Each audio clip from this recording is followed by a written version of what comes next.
Et c'est ici l'offrande élevée que vous prendrez de l'or, de l'argent et de l'airain. Exode 25, 3. Dieu dit à tout son peuple racheté, je veux que vous veniez contribuer à quelque chose.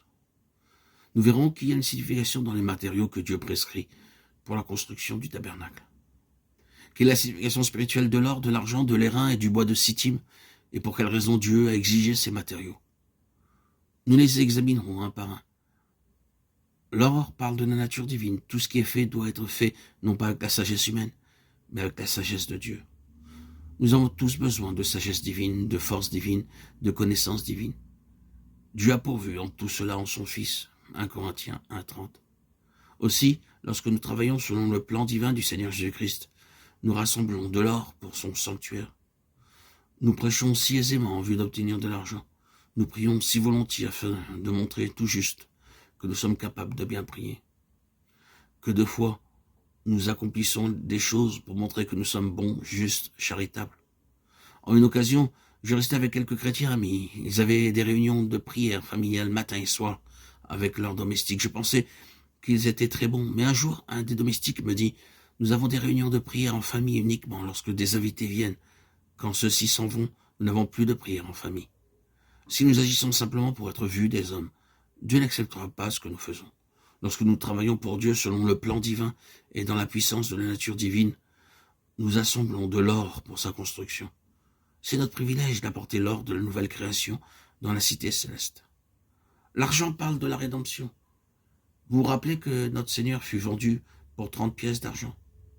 C'était le prix d'un esclave. Notre Seigneur fut vendu pour le prix d'un esclave par son propre disciple.